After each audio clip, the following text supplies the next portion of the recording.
Salut, c'est Étienne Tremblay de la machine à mixer. Aujourd'hui, les amis, on va voir comment compresser une batterie métal. Ce qu'on va voir ensemble aujourd'hui, c'est essentiel pour donner une impression d'intensité à la batterie, peu importe le volume d'écoute. On va faire ça avec le nouveau compresseur de Process Audio qui est le Comp2 fait par Rock Ruppel. C'est à la base un compresseur analogique, le Comp2 de Rock Ruppel, qui est un Vari-Miu, qui est un compresseur dans le fond à lampe, dont les lampes vont contrôler l'atténuation. Fait que c'est tout nouveau, tout chaud.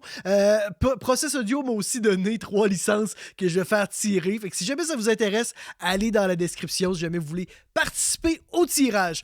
Alors, on va écouter premièrement un extrait de la chanson. Le compresseur, il est présentement sur le boss stéréo de la batterie. On va pas rentrer là en détail sur le traitement individuel parce qu'évidemment, c'est important de faire une compression des éléments individuels. Mais là, on va vraiment voir la compression stéréo qui, à mon avis, est comme la cerise sur le sundae. Et cette compression-là, comme je vous disais, est très importante pour donner vraiment l'impression d'intensité. On va voir ça dans quelques instants. Puis la pièce qu'on va entendre aujourd'hui, c'est une pièce qui s'appelle Back to the Sun de Massive Scar Era. C'est une exclusivité, ça va être lancé le 1er juillet, ce dimanche. Il va y avoir un visionnement live sur YouTube, des vidéos faites en studio. C'est moi qui ai fait l'enregistrement, le mix, le mastering de ces chansons-là. Fait que si jamais ça vous intéresse, allez voir aussi dans la description si jamais vous voulez assister là, à la diffusion live des vidéos puis au lancement de l'album.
Comme vous voyez, quand on écoute la batterie en solo, la batterie, elle sonne pas mal. Elle a de l'intensité, elle a du punch. Mais la compression stéréo va créer un mouvement sur l'ensemble de la batterie. Puis ce mouvement-là en volume, puis tout le crunch que ça amène, parce qu'évidemment aussi avec l'émulation, on a des transfos qui sont émulés, qui amènent une forme de distorsion harmonique, une coloration. Les compresseurs à lampe aussi vont toujours colorer là, l'ensemble du signal. Puis, cette coloration-là est toujours associée à de l'intensité. Même si on l'écoute à bas volume, on va quand même avoir l'impression que c'est joué avec intensité et conviction, là. Fait que c'est pour ça que c'est vraiment important de faire ce genre de compression-là. On va l'écouter encore un peu, là, la batterie, avec et sans le compresseur, puis je vais resetter après ça le compresseur, puis on va refaire la compression ensemble. Fait que ça, c'est sans le compresseur.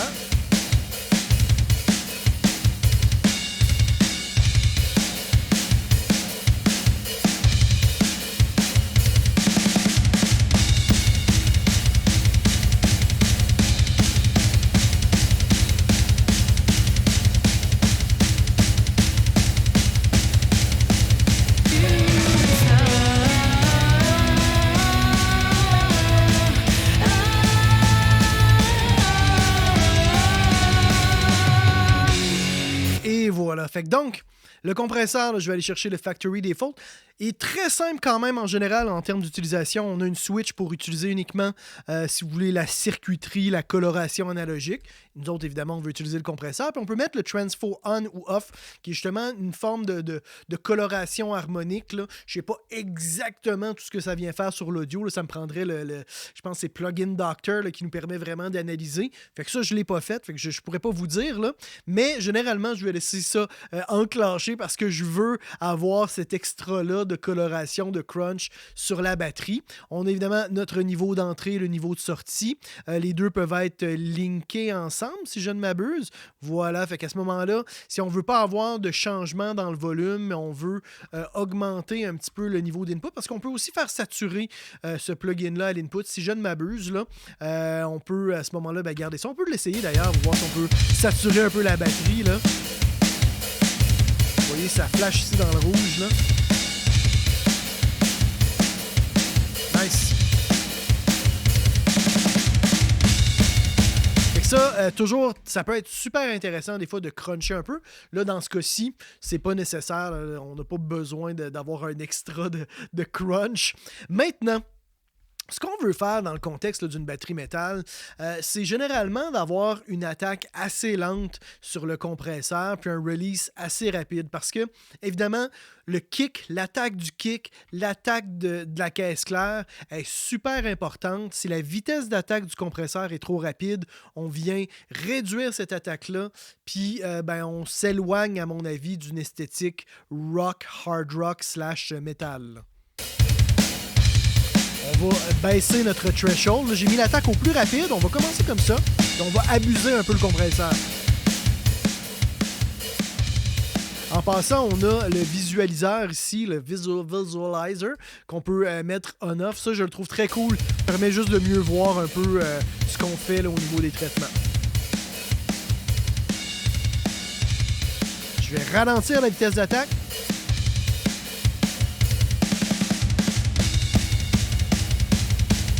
Là, on compresse encore trop. Là. On va remonter un peu notre threshold. Là.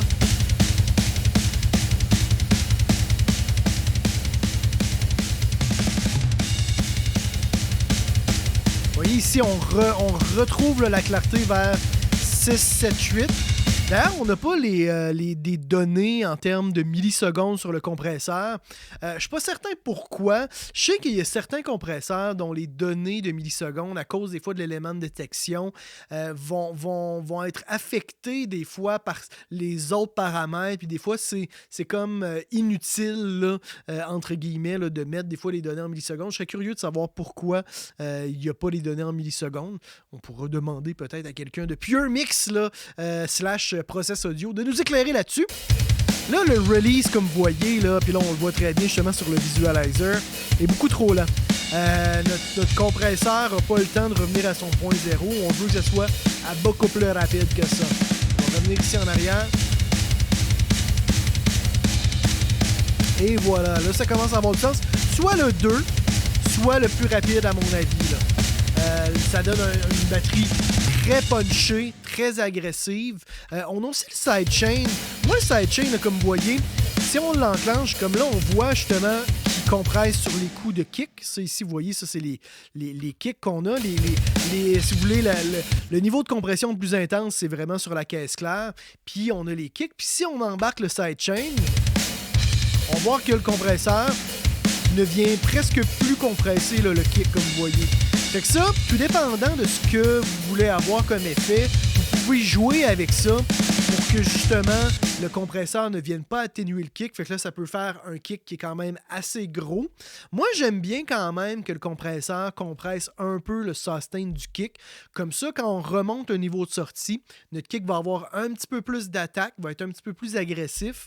Si vous voulez pas que votre kick ait plus d'attaque, puis si vous voulez pas justement contrôler, tenir, si vous voulez, le sustain de votre kick, ben là, embarquer le sidechain qui va venir filtrer les basses fréquences dans l'élément de détection. Moi, comme je vous dis, j'aime bien quand même que le compresseur compresse un peu le kick. Fait que moi, je vais avoir tendance à le mettre à 54 Hz ou à 74 Hz là, dans ce cas-ci. Là. Puis, on veut pour la batterie quand même une bonne compression. Là, ça abuse probablement un peu trop. On va remonter notre threshold. Cela dit, hein, on pourrait le laisser tel quel puis jouer avec le mix wet-dry. Ça, c'est pas une chose qui est bête à faire parce qu'on fait souvent des compressions parallèles de la batterie où là, on l'envoie dans un bus, on compresse abusivement puis on mélange les deux. Il n'y a rien qui nous empêche de le faire directement sur le compresseur qui est sur le bus stéréo de la batterie, de faire une compression un peu abusive puis de ramener de la batterie non compressée. Ça peut être vraiment intéressant aussi. Dans tous les cas, peu importe si on compresse énormément ou modérément, ça peut être bien des fois de ramener un peu la batterie non compressée. Je vais le mettre, on va le laisser à 54 pour la compression, le sidechain. Moi, là, je veux là, un bon 4, 5, 6 dB d'atténuation. C'est quand même beaucoup, tu sais. Ça va justement créer cet effet-là de pompage qui est vraiment important pour l'impression d'intensité, encore une fois. C'est vraiment associé, cette compression-là, à l'intensité, parce que les oreilles aussi, naturellement, vont faire une forme de compression lorsque le volume est trop fort. Puis, culturellement, lorsqu'on entend une batterie qui fait comme ça, un peu comme les White Stripes, là, ben on associe ça toujours à de l'intensité, là, tu sais. Compresseur avec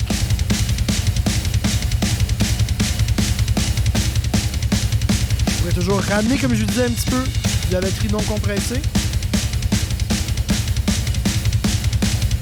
Moi, quand je fais ça, généralement, je vais être entre 70 et 80%.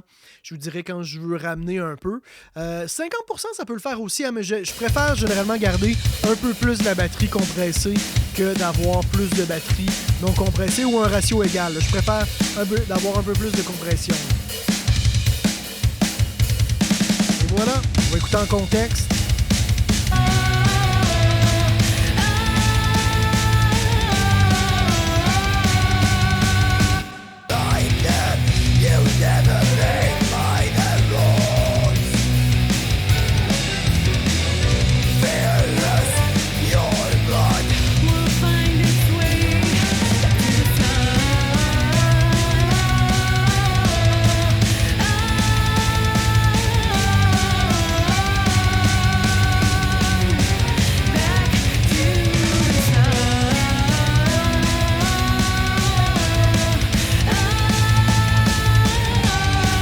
Vous voyez, on était comme à 75%. Moi, je préfère à 100%. Là. Dans ce cas-ci, je préfère avoir vraiment que de la batterie ultra compressée. Après ça, c'est vraiment un goût personnel. Ça dépend du contexte, ça dépend des traitements qui sont faits en amont. Mais dans ce cas-ci, je trouve que ça fonctionne bien.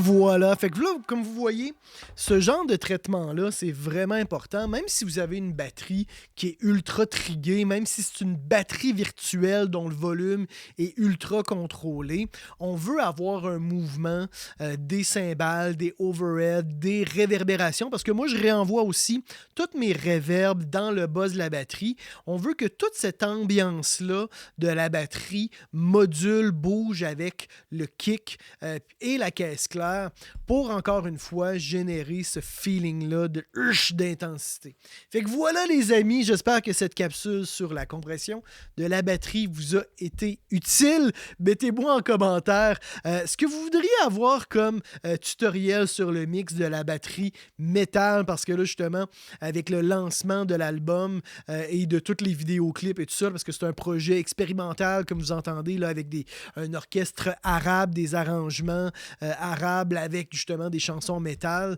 Ça va être bientôt releasé, fait que je vais pouvoir utiliser les sessions pour vous faire des tutoriels. Fait qu'écrivez-moi ça dans la section commentaires si jamais vous voulez avoir plus de tutos là-dessus. Mettez un petit pouce bleu, abonnez-vous à ma chaîne YouTube et dans tous les cas, les amis, on se retrouve la semaine prochaine. C'était Étienne Tremblay pour La Machine à mixer.